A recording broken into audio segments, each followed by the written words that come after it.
अस्सलाम वालेकुम प्यारे दोस्तों, कैसे हैं आप। मैं आज आपको बहुत ही मज़ेदार कहानी सुनाने वाला हूँ जो कि एक सयानी बिल्ली और चालाक लोमड़ी की है। तो चलिए शुरू करते हैं आज की कहानी। एक बिल्ली आबादी से दूर जंगल में रहती थी और करीब में ही एक लोमड़ी का भी घर था।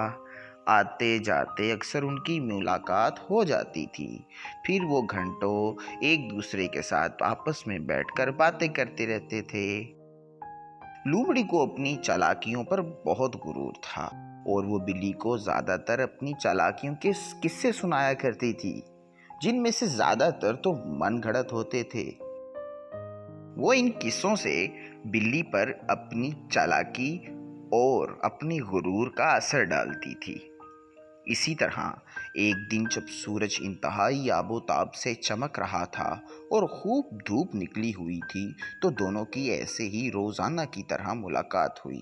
दोनों एक घने पेड़ के नीचे बैठ गए और खासी देर तक दोनों बातें करती रहीं। बातों बातों में लोमड़ी ने बिल्ली से कहा, ए बिल्ली, अगर दुनिया में 100 तरह की आफतें आ जाएं या कोई मुझ पर हमला करते तो मुझे कोई परवाह नहीं।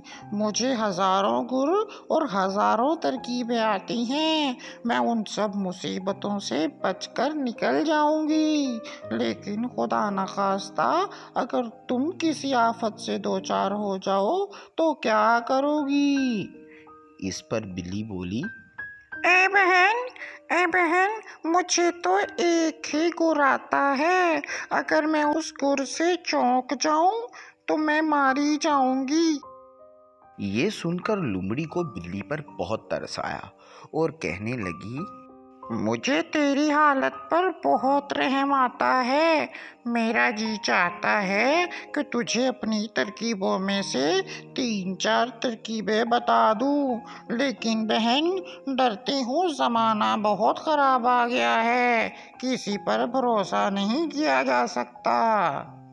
अभी वो दोनों बातें कर ही रही थीं कि उन्हें शिकारी कुत्तों के भौंकने की आवाज़ें सुनाई दी, जो बहुत करीब आ गए थे। ये आवाज़ें सुनकर दोनों घबरा गईं। बिल्ली ने खतरा भांप लिया और आओ देखा ना ताओ भागकर फौरन अपनी तरकीब पर अमल किया और झट से एक दरख्त पर चढ़ गई और ऊंची डालियों पर छुप कर बैठ गई। इसी दौरान कुत्ते इतने नज़दीक पहुंच चुके थे कि लोमड़ी अपनी किसी तरकीब पर अमल ना कर सकी और ज़रा सी देर में कुत्ते लोमड़ी के करीब पहुंच गए और उसको अपने दांतों में जकड़ लिया और लोमड़ी को चीर फाड़ कर कर खा गए। और इस तरह चालाक लोमड़ी, जो दूसरों को बहुत बातें करती थी, बहुत बहुत किस्से सुनाती थी, बहुत गुरूर दिखाती थी, जब उस पर मुश्किल वक्त आया तो वो अपनी किसी भी चालाकी का अपने ऊपर कोई अमल ना कर सकी। तो इसी तरह दोस्तों, कहते हैं कि गुरूर का सर नीचा होता है। हमें कभी भी गुरूर नहीं करना चाहिए। दोस्तों, ये थी आज की कहानी। इंशाल्लाह हाजिर होंगे एक नई कहानी के साथ बहुत जल्द। मज़ीद अच्छी अच्छी वीडियोस और कहानियाँ सुनने के लिए हमारे इस चैनल को सब्सक्राइब कीजिए, शेयर कीजिए। अल्लाह हाफिज़।